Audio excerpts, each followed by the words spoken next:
8월 29일 절망의 구덩이에서 살아난 하나님의 꿈. 창세기 37장 21절에서 28절까지의 말씀을 함께 보겠습니다. 어제 본문에서 형들은 멀리서 채색 옷을 입은 요셉이 다가오는 것을 보자 다시 분노했고, 그 격양된 감정들은 동생을 살해하려는 계획으로 이어지게 됩니다. 사실 감정의 문제가 그렇습니다.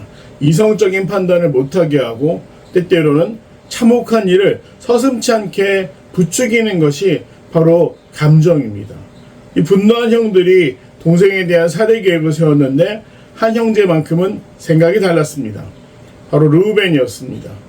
그러나 이 르우벤이 안타까운 것은 아버지의 첩 비라와 동침한 이유로, 그 사건 이후로 장자로서의 위상이 많이 무너졌기 때문입니다. 그래서 이 르우벤이 요셉이 다가오는 것을 보면서 살해 계획을 세우고 있는 형제들을 향해서 이렇게 권면합니다.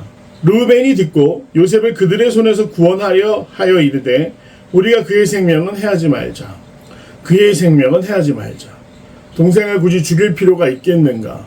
이 감정과 분노의 일들은 잠깐 시간이 지나면 사라질 것을 알았기 때문에 그 감정으로 인해 평생 후회할 일은 하지 말자라고 한 것이죠.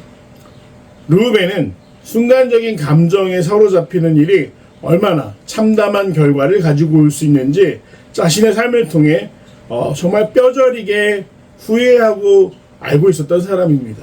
그런데 아마 그의 참 무너진 위상만큼 동생들도 형의 말을 잘 듣지 않았나 봅니다.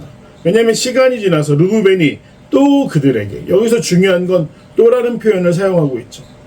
앞서서 말하는 것이 동생들에게 전혀 전달이 안 되고 먹히지 않았기 때문에 르우벤은 다시 재차 동생들을 향해 이야기를 합니다. 피를 흘리지 말라. 그를 광야 그 구덩이에 던지고 손을 그에게 대지 말라. 그래서 차선책을 제시하죠. 광야의 구덩이에 던져버려라. 그리고 그가 거기 두면 스스로 정말 말라서 탈진으로 인해 죽게 되든지, 아니면 야생동물에 의해서, 험한 짐승들에 의해서 공격을 받아 죽게 되든지 그렇게 될 것이 아니냐. 굳이 우리가 손을 더럽히지는 말자라고 이야기를 했는데, 이것은 정말로 요셉을 죽이기 위함이 아니라 형제들이 양을 치는 동안에, 다른 일을 하는 동안에 다시 요셉을 꺼내어 아버지에게 돌려보내기 위해서, 즉 구원하기 위해서 그런 계획을 제시한 것이죠. 그리고 르우벤은 잠시 자리를 피하게 됩니다. 왜냐하면 뒤에 미디안 상인들에게 요셉을 팔아 넘길 때 그 자리에 르우벤이 없었다라고 성경에 기록하고 있기 때문에 그가 그 말을 한 이후에 요셉을 구하겠다라는 생각을 가지고 잠시 자리를 피했다라는 것을 알 수가 있습니다. 드디어 요셉이 형들에게 왔지만 형들은 어떻게 합니까? 정말 형들의 입장에서는 아버지의 사랑을 의미하는 그 채색옷, 꼴도 보기 싫은 채색옷을 벗겨버리고 동생을 구덩이에 던집니다. 그 구덩이는 어떤 곳이었냐? 빈 것이고 그 속에 물이 없었다. 정말로 살해할 의도가 확실하다라는 거죠. 대낮의 기온이 40도까지 오르고, 사실 아무 보호할 수 있는 수단도 없고 겉옷도 없는 상태에서 그런 광야에 사람이 놓여진다면 과연 얼마나 버틸 수 있겠습니까? 물이 없으면 보통 일주일을 산다고 하지만 이렇게 척박한 상황 가운데서는 더 빨리 요셉이 생명을 잃을 수도 있는 위기의 순간이었습니다. 그리고 그 형들은 잔인하게도 동생은 벌거벗겨 구덩이에 던져놓은 이후에 자신들은 앉아서 음식을 먹었다. 거의 오늘날로 보면 상상도 못할 정도로 정말 소름 끼치는 장면이죠. 동생을 죽이기 위해 그 구덩이에 던져놓고 자기들은 식사를 태연히하는 모습. 그렇게 음식을 먹다 본즉 한 무리의 이스마엘 사람들이 길앗에서 오는데 그 낙타들의 유황과 모략을 싣고 애굽으로 내려가는지라. 그때 형제들의 눈에 띄게 된 것은 보부상의 무리였습니다. 이스마엘의 자손이라고 기록되어 있지만 캐러반이라고 하는 이 행상들을 만나게 되죠. 그들은 도시와 도시를 오가면서 지역과 지역을 오가면서 물건을 교환하거나 팔아 이문을 남기는 사람들이었습니다. 그런데 유다가, 아무래도 이 유다도 동생을 죽이는 일에 소극적이었다는 걸 알 수 있습니다. 우리가 성경에 정확하게 기록되어 있지는 않지만 가장 감정적인 사람들, 분노를 참지 못하는 사람이 누구였습니까? 시몬과 레이였습니다. 그런데 그 위아래 형이었던 르우벤이나 유다의 생각은 달랐던 것이죠. 동생을 죽이지 않기 위해서 유다는 형제들을 설득하는 과정을 갔습니다. 자기 형제에게 이르되 우리가 우리 동생을 죽이고 그의 피를 덮어둔들 무엇이 유익할까? 자, 그를 이스마엘의 사람들에게 팔고 그에게 우리 손을 대지 말자. 그는 우리 동생이요 우리의 혈육이니라 하며 그의 형제들이 청종하였더라. 사실 루벤이 이야기할 때는 청종했다는 표현이 없습니다. 그러나 지금 유다가 굉장히 합리적인 이야기를 하고 있죠. 첫 번째는 우리 동생을 죽인데 무슨 유익이 있겠느냐.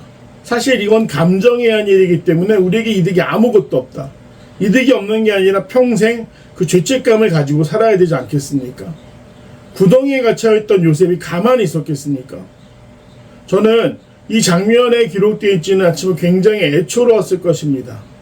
그렇게 생각을 합니다. 형들이 나중에 다시 요셉을 만났을 때 눈물을 흘리고 회개를 할 때 떠올렸던 모습을 생각한다면 요셉은 정말로 그 구덩이 안에서 형님들 잘못했어요. 저 좀 꺼내주세요. 저 좀 구해주세요. 라고 계속 외쳤을 것 같습니다. 그래서 유다가 이 마음이 참 어려운 상태에서 형들에게 우리가 동생을 죽이는 아무 유익이 없다. 다시 감정의 상태에서 이성의 상태로 그렇게 설득하는 과정을 가지죠. 그리고 나서 대안을 제시하는데 죽이는 거 말고 저 이스마엘 상인들에게 팔자. 그에게 우리 손을 대지 말자라고 이야기를 합니다. 즉 형들의 입장에서 요셉이 눈에 가시와 같은 존재였는데 그를 팔자.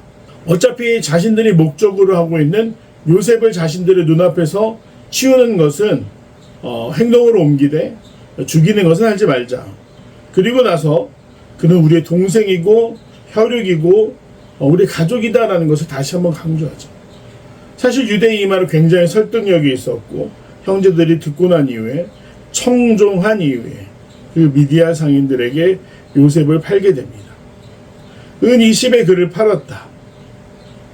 너무나 안타까운 일이지만 그리고 이 일이 어떻게 하나님의 계획 가운데 이루어질지 그 당시에 요셉은 알지 못했지만 정말 비참한 순간이었을 것입니다. 그의 인생에 엄청난 상처를 남기게 되는 사건이었을 것입니다. 그러나 오늘 하나님이 그 분노로 사로잡혀서 정말 형제를 죽이려고 생각하고 있었던 야곱의 아들들을 그들의 생각을 돌이키시고 또 그 가운데 또 형제들 사이에서도 서로 구하려는 움직임이 있었다는 것. 완전한 절망이 아니라 그 구덩이에 빠졌을 때 요셉이 무엇을 느꼈겠습니까? 다 끝났다고 생각했을 겁니다. 가장 애초롭게 처량하게 형들에게 조금이라도 동장을 얻어 자기를 살리고 싶었을 것입니다. 그러나 절망의 사건 가운데 하나님이 그 일을 그가 더 위대하고 거룩하며 또 많은 사람들에게 존경받는 자리로 나아가는 그 시작이 된다라는 것. 끝이 좋았기 때문에 과정이 다 괜찮다라는 이야기가 아닙니다. 우리가 인생을 한 치 앞을 내다볼 수 없지만 완전한 구렁텅이에 빠졌을 때라도 하나님께서는 그런 우리를 그대로 버려두지 않으신다라는 것이 바로 믿음이라는 것이죠. 오늘 하루도 주님과 동행할 때 하나님은 어떤 분이신가?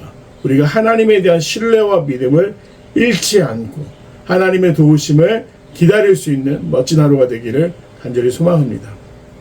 내용 간단 한번 보겠습니다. 1번 르우벤과 유다는 각각 형제들에게 요셉을 어떻게 처리하자고 합니까? 어떻게 이야기하죠?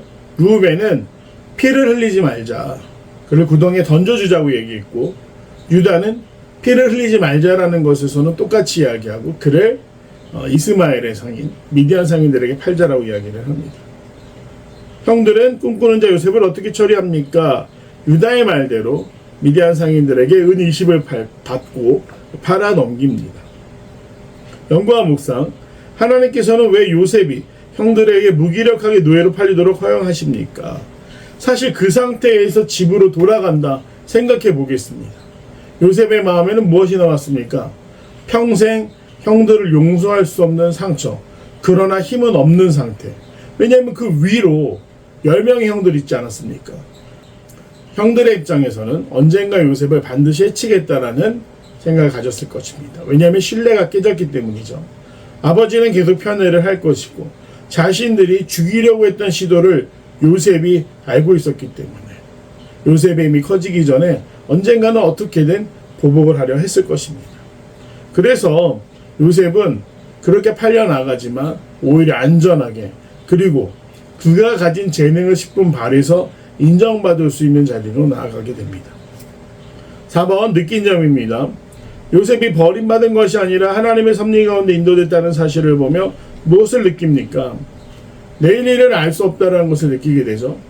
앞서 말씀드렸지만 우리 인생이 때때로 우리 앞에 있는 구덩이들, 저는 늘 해프닝, 갑자기 생기는 일이라고 이야기를 하는데 그런 일들이 찾아올 때가 있습니다. 그럼 우리는 어떻게든 그 모든 사건을 해석하고 싶어 합니다. 내가 무엇을 잘해서 잘 된다. 아니면 내가 무엇을 불순종했기 때문에 안 된다. 늘 그런 식으로, 물론 하나님이 우리 삶에 개입하시며 우리 죄에 대한 책임도 물으시고 우리의 믿음과 공로에 대한 축복도 하시는 분이시지만 매번 모든 사건을 그렇게 해석하는 것은 무리가 있다. 그리고 때때로 벌어지는 일들은 마치 욥이 당한 것처럼 갑자기 찾아오는 일들이다. 그런데 중요한 것은 그때 나의 반응이 무엇인가?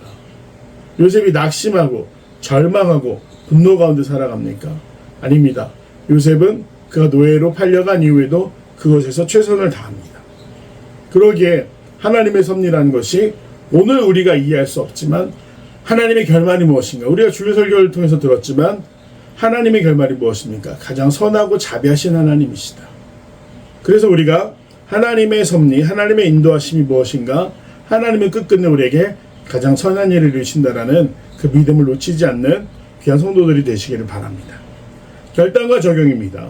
하나님의 보호하심과 은혜로 절망적 상황에서도 건진받은 적은 언제입니까? 절망적인 상황에서도 하나님의 은혜와 인도하심을 신뢰하기 위해 오늘 무엇을 실천하겠습니까? 정말 오늘만 바라보면 나에게 왜 이런 일이 일어났지? 그래도 나는 하나님한테 순종하며 잘 산다고 생각했는데 라고 생각하실 수 있지만 앞서 말씀드린 것처럼 하나님이 어떤 분이신가? 우리가 그 신뢰를 놓쳐서는 안 됩니다. 우리가 상황만 본다면 그 상황으로 인해서 낙심하고 절망할 수 있습니다.